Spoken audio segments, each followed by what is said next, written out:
ಇವತ್ತು ನಮ್ಮ ಜೊತೆಗೆ ತಮ್ಮ ಹುಟ್ಟಿದ ಹಬ್ಬವನ್ನ ಅರ್ಥಪೂರ್ಣವಾಗಿ ಆಚರಿಸುತ್ತಿರುವಂತವರು ಅರುಣ್ ಸರ್ ಅಂತ ಹೇಳಿ. ಇವರು ಆರ್ಯಭಟ ಅನ್ನುವಂತ ಒಂದು ಒಳ್ಳೆಯ ಶಾಲೆಯನ್ನು ಆರಂಭಿಸಿದ್ದಾರೆ ಮದ್ದೂರು ತಾಲೂಕಿನಲ್ಲಿ, ಬಿದರು ಹೊಸಳ್ಳಿ ಅಂತ ಹಳ್ಳಿ. ಅಲ್ಲಿ ಒಂದು ಅದ್ಭುತವಾದ, ಯಾಕೆಂದ್ರೆ ಗ್ರಾಮೀಣ ಪ್ರದೇಶಕ್ಕೆ ಬೇಕಾದಂತ ಒಂದು ಶೈಕ್ಷಣಿಕ ವ್ಯವಸ್ಥೆಯನ್ನು ರೂಪಿಸುವಲ್ಲಿ ಯಶಸ್ಸನ್ನು ಸಾಧಿಸಿದ್ದಾರೆ.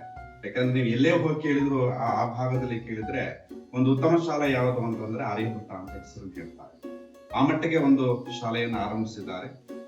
ಒಂದು ರೀತಿಯ ಸರಳ ಸಜ್ಜನಿಕೆಯ ಮತ್ತು ತುಂಬಾ ಸರಳವಾಗಿ ಎಲ್ಲರ ಜೊತೆಗೆ ಬೆರೆಯುವಂತಹ ವ್ಯಕ್ತಿತ್ವ ಅರುಣ್ ಸರ್ ಅವರು ಇವತ್ತು ನಮ್ಮ ಜೊತೆಗಿದ್ದಾರೆ ಮತ್ತು ನಮ್ಮ ಜೊತೆಗೆ ಹುಟ್ಟಿದ ಹಬ್ಬವನ್ನು ಆಚರಿಸುತ್ತಿದ್ದಾರೆ. ನಿಮ್ಮೆಲ್ಲರ ಆಶೀರ್ವಾದ ಹಿರಿಯರಿದ್ದೀರಿ, ಇವರ ಆಶೀರ್ವಾದ ಇರಲಿ. ಮತ್ತಷ್ಟು ನಮ್ಮ ಜೊತೆಗೆ ಆ ತರದ ಕಾರ್ಯಕ್ರಮಗಳಲ್ಲಿ ಅವರು ಭಾಗಿಯಾಗಲಿ.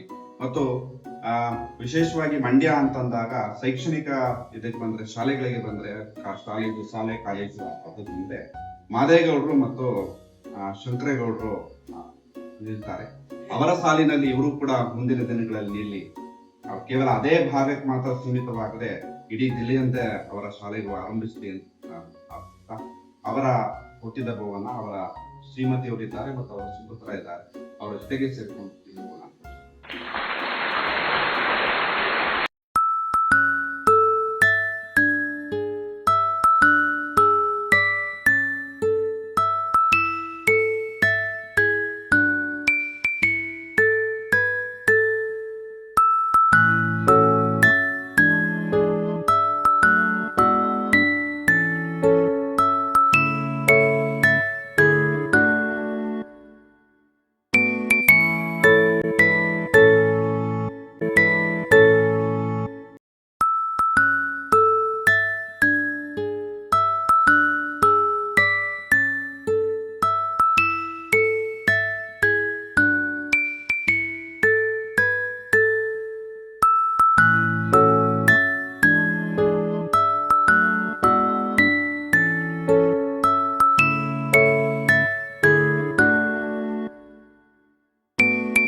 ಸಮುದ್ರ ಕಟ್ ಆದ್ಮೇಲೆ ನಮ್ಮ ಸಿಬ್ಬಂದಿಗಳು ಅದ್ ಮಾಡ್ತಾ ಇರೋದು.